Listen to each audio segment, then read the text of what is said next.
Hi, how are you? I'm Udan, living in a rural village in Sri Lanka. Today is the day we harvest paddy in our field, so I thought of sharing this experience with you all. Stay with me, and I'll tell you what happened today.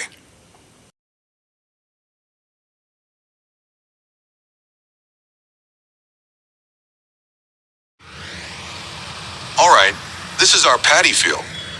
I started the work as soon as I arrived, though I was a bit late. This entire field doesn't belong to us. Only about an acre is ours. The rest belongs to other villagers. We use a harvester machine to cut the paddy. The people in our village have given it a funny nickname. The person operating the machine covers his entire face with a cloth to protect himself from the dust created by the cut stalks. Since he looks like a ghost, the villagers call the machine Bhoothaya, the ghost. The one you see here is the ghost in action. The machine cuts the paddy, separates the grains, and collects them in a tank. These days, the sun is shining brightly in this area. It's really difficult to stay outside during the daytime. Working all day under the scorching sun is exhausting.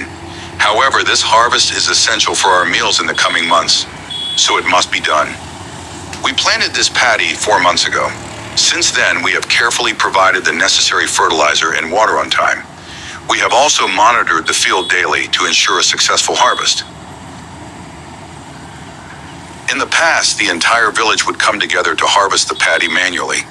We used a special curved knife called the dakatha to cut the stalks, which were then piled up in one place.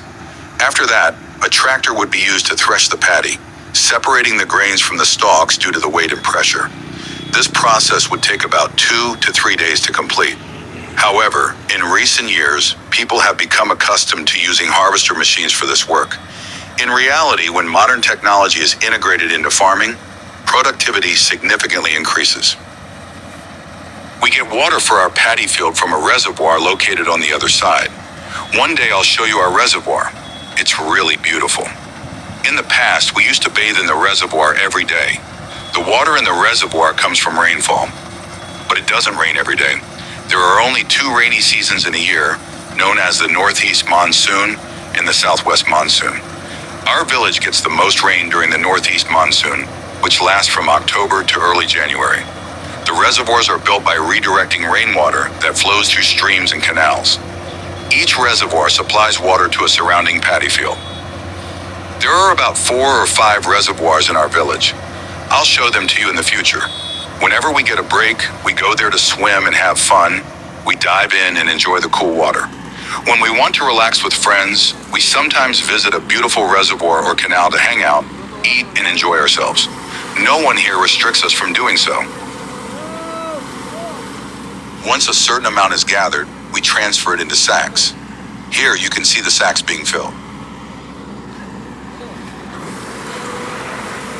This is the final result of 4 months of hard work.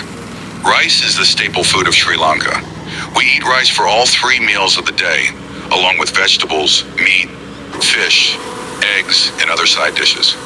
The harvested paddy is first dried in the sun. Once it's properly dried, we take it to the rice mill for processing. At the mill, the husk is removed from the paddy, turning it into what we call rice, or how.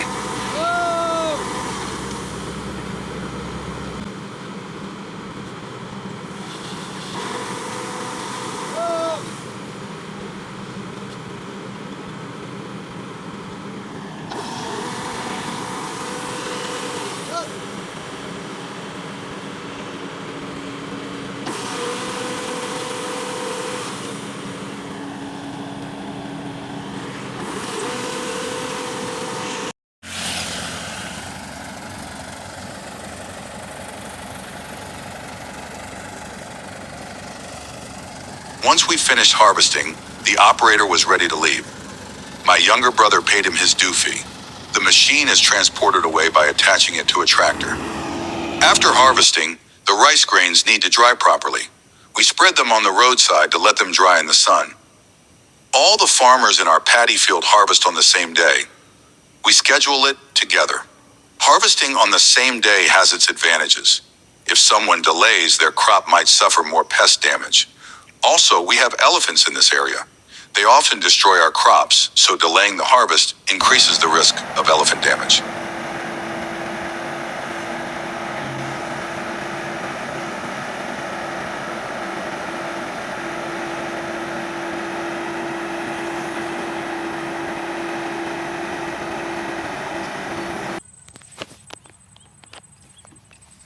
While our rice was drying, I went to another paddy field nearby.